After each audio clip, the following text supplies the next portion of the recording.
Disclaimer. This story contains mature themes intended for adult viewers. Viewer discretion is advised. I used to believe that if a relationship felt calm, steady, and comfortable, it meant it was perfect. For 2 years, that's exactly how my life with Daniel felt. We met when we were both 26, working in the same office building downtown. He was dependable, patient, the kind of man who remembered little things, like how I liked my coffee or the exact way I laughed when something genuinely surprised me. By the time I turned 28, our routines had woven together naturally. Friday movie nights. Sunday morning grocery runs. Quiet dinners after long workdays where we talked about everything and nothing at the same time. I loved that life. Or at least, I thought I did. Because comfort can be deceptive. It was early autumn when things began to shift. The air had that cool edge to it, the kind that makes you want to linger outside just a little longer before heading home. That evening, Daniel had invited a few coworkers over to celebrate a project his team had just finished. I remember standing in the kitchen, pouring wine into glasses, listening to the hum of conversation in the living room. That's when I heard a voice I didn't recognize. Low. Calm. Confident. I glanced up just as Daniel walked in with him. "This is Marcus," Daniel said casually. "He just joined our department last month." Marcus smiled when our eyes met. Not in an over-the-top way. Just a quiet, knowing kind of smile. "Nice to finally meet you," he said. His voice was warm, steady. The kind that makes you feel like the room got a little quieter for a second. I told myself it was nothing. People meet new people all the time. But as the night went on, I started noticing things I couldn't explain. The way Marcus seemed to listen a little more closely when I spoke. The way our conversations felt, unexpectedly easy. And the way my heart did something strange whenever our eyes met across the room. I loved Daniel. That part never changed. But later that night, after everyone else had gone home and the apartment finally fell silent, I caught myself thinking about Marcus again.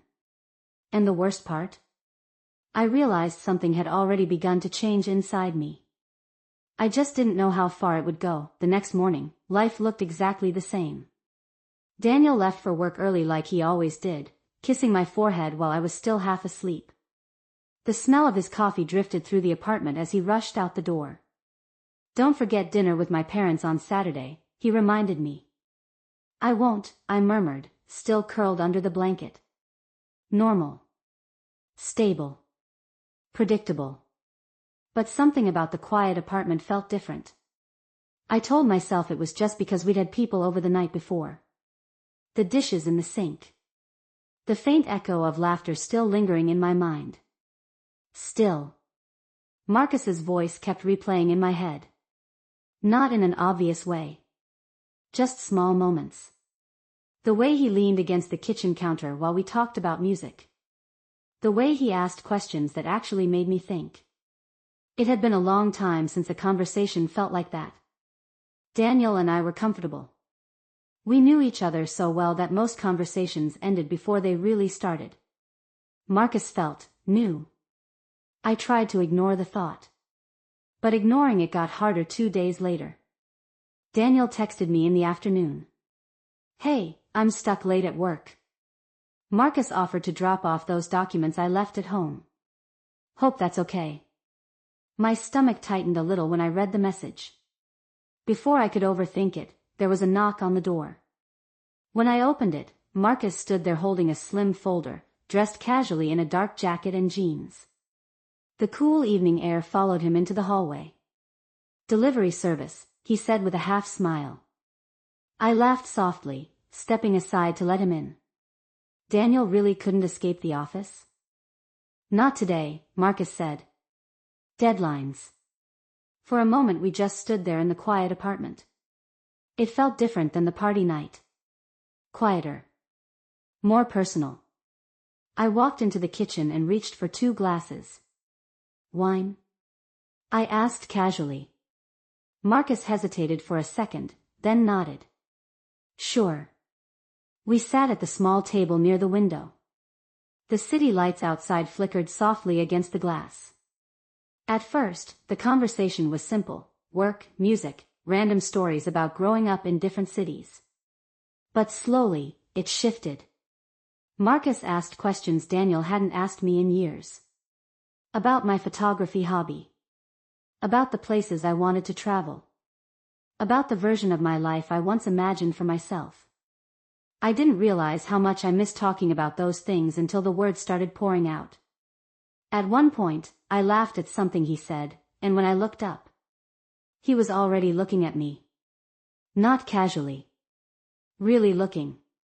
The room felt smaller suddenly. Warmer. Neither of us spoke for a few seconds. Then Marcus leaned back slightly, running a hand through his hair, like he was trying to reset the moment.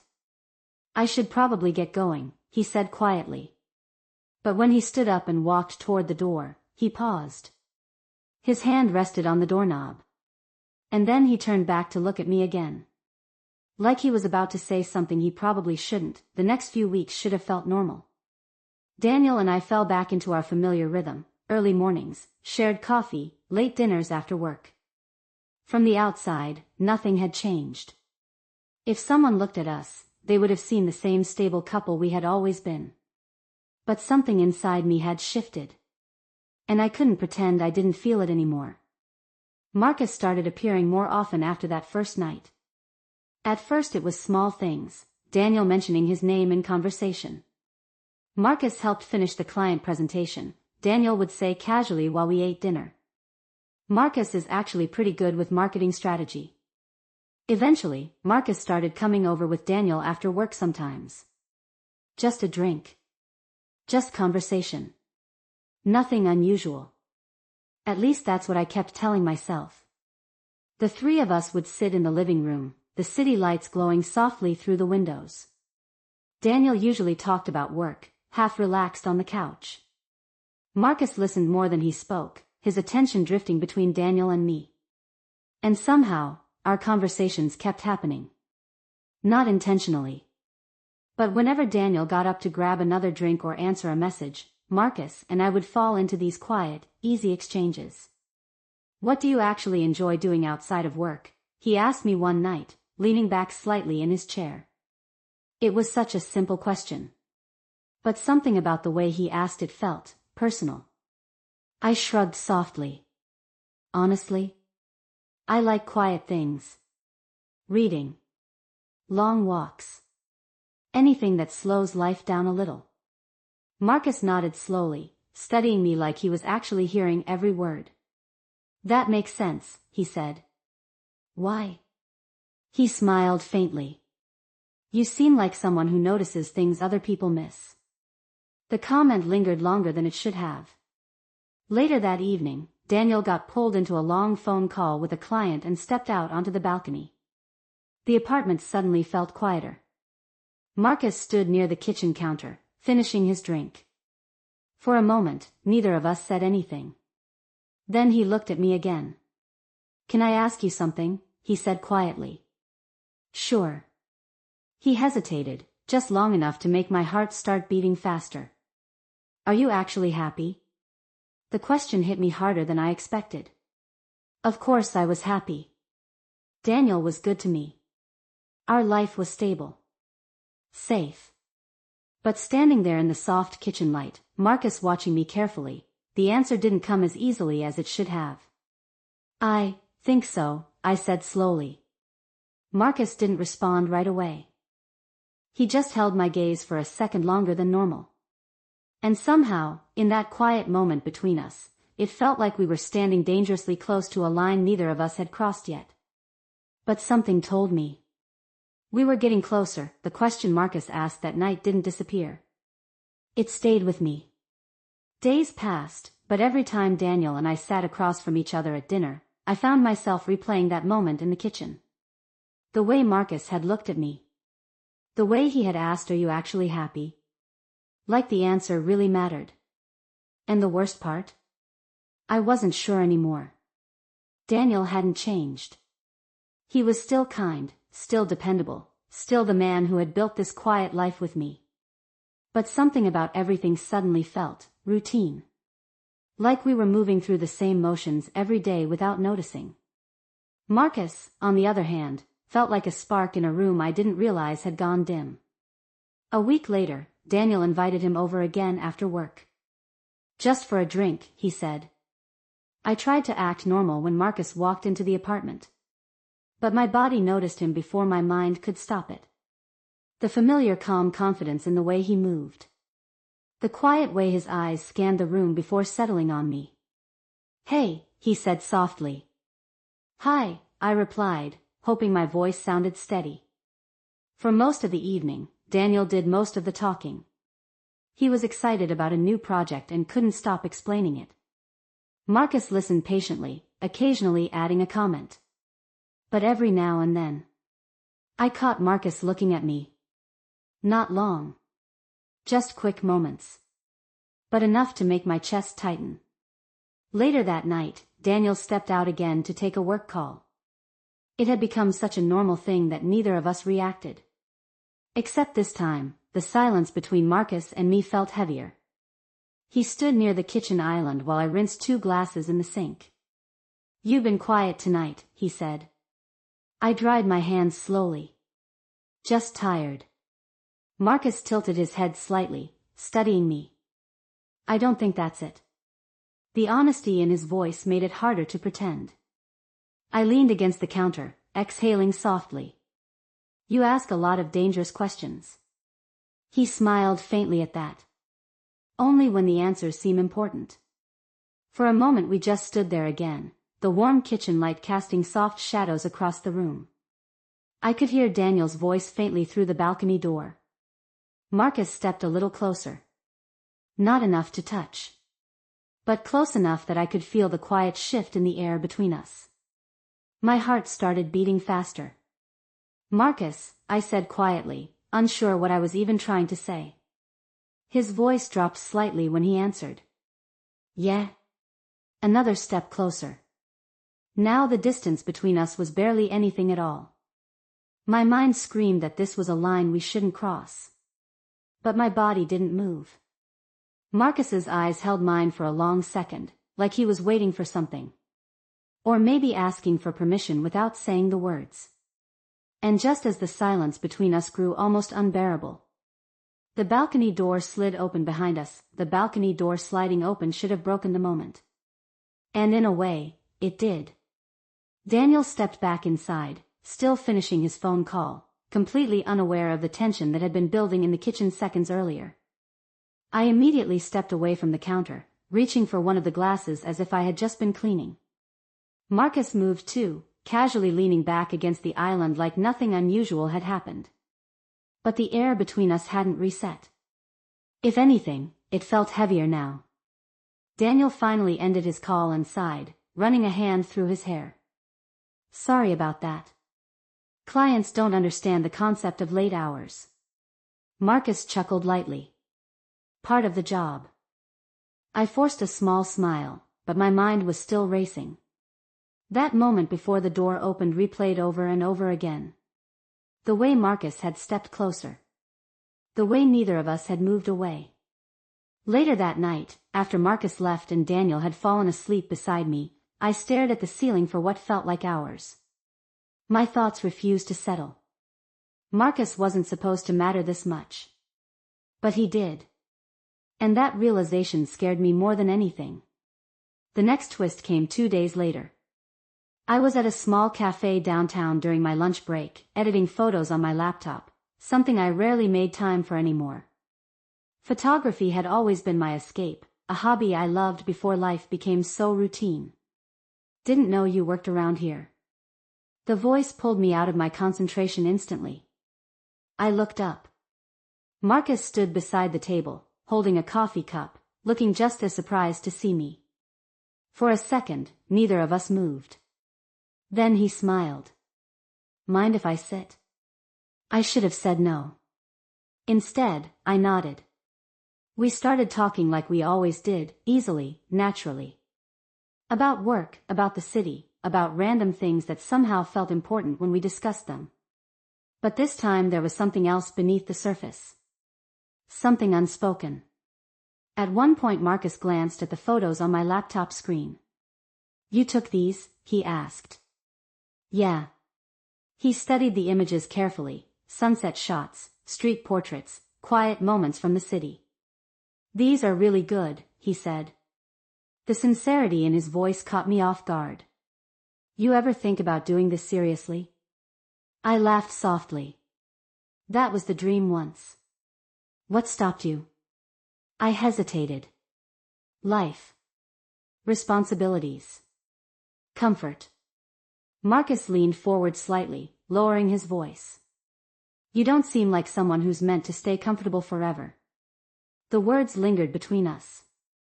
Then something unexpected happened. Marcus reached into his jacket pocket and pulled out his phone. "There's an art event tomorrow night," he said. "Photography exhibit. Small gallery downtown." He placed the phone on the table so I could see. "You should come." My heart skipped. "That sounds like something Daniel would enjoy too," I said quickly. Marcus didn't immediately respond. Instead, he held my gaze. I wasn't inviting Daniel. The cafe suddenly felt very quiet. My mind knew exactly what this meant. This wasn't just about photography anymore. It was a choice. A dangerous one. And as I sat there staring at the invitation glowing on his phone screen, I realized something terrifying. Part of me already wanted to say yes. The invitation stayed in my mind all night. Even while Daniel sat beside me on the couch, casually scrolling through his phone and talking about work, my thoughts kept drifting back to the small gallery Marcus had mentioned. I wasn't inviting Daniel. Those words echoed louder than they should have. The next evening, I stood in front of the mirror longer than necessary. I told myself I was just curious. Just interested in the photography exhibit. Nothing more. But curiosity doesn't usually make your heart beat that fast. When I arrived at the gallery downtown, the place was softly lit with warm lights reflecting off white walls filled with photographs. Quiet music hummed in the background while people moved slowly between displays. For a moment, I almost turned around. Then I saw him.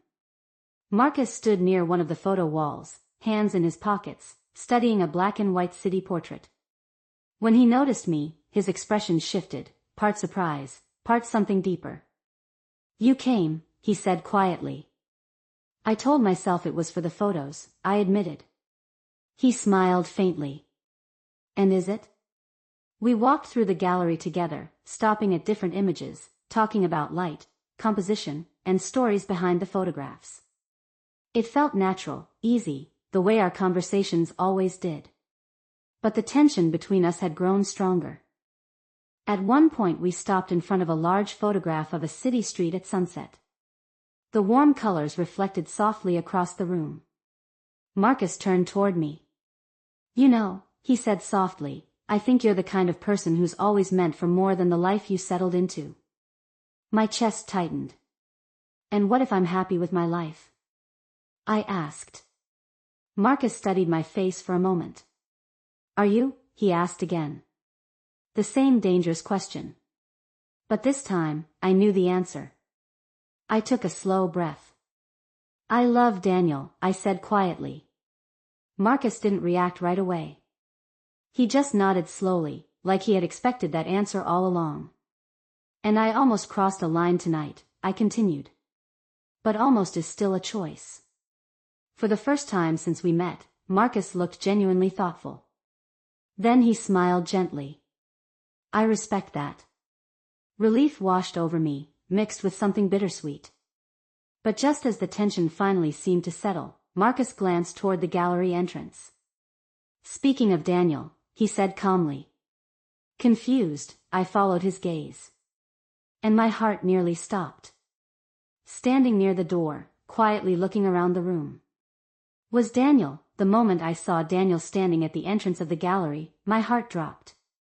For a second, everything around me blurred, the quiet music, the soft lights, the photographs lining the walls.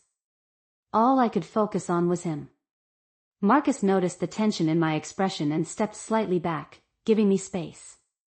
Daniel slowly walked toward us, his hands in his jacket pockets, his eyes moving between Marcus and me. But there was no anger on his face. No accusation. Just something quieter. Something thoughtful. "I had a feeling you might be here," he said gently when he reached us. My throat tightened. "You did?" Daniel nodded. "Marcus mentioned the photography exhibit at work earlier this week." He glanced briefly at Marcus, then back at me. "And I know how much you used to love photography." The words hit deeper than I expected. Used to love. Marcus spoke calmly. "I invited her." "I hope that wasn't a problem." Daniel shook his head slowly. "No. Actually. I'm glad you did." I blinked, surprised. Daniel turned toward me, his voice softer now. "I realized something lately," he continued. "We've been so busy building a comfortable life that we stopped paying attention to the things that made us excited about it." His eyes flicked briefly toward the photographs on the wall. "You gave up a lot of things you loved," he said quietly. I didn't know what to say. Marcus gently cleared his throat, sensing the moment. "I think I'll give you two some space," he said. He gave me a small, understanding smile before walking away into the gallery crowd. For a moment, Daniel and I just stood there. Then he looked back at the photos. "You should do this again," he said. "Your photography." I felt a small, emotional laugh escape me. "You really think so?" "I know so." The tension that had been building for weeks finally softened. Later that night, Daniel and I walked out of the gallery together into the cool evening air. The city lights reflected off the streets, and for the first time in a long while, the silence between us didn't feel routine. It felt new. Marcus had been a spark, a reminder of something I almost forgot about myself. But as Daniel reached for my hand while we walked down the sidewalk, I realized something important. Sometimes temptation doesn't destroy a relationship. Sometimes it reveals what was missing, and gives you the chance to rebuild it stronger. And that night, under the quiet glow of the city lights, it felt like our story was beginning again.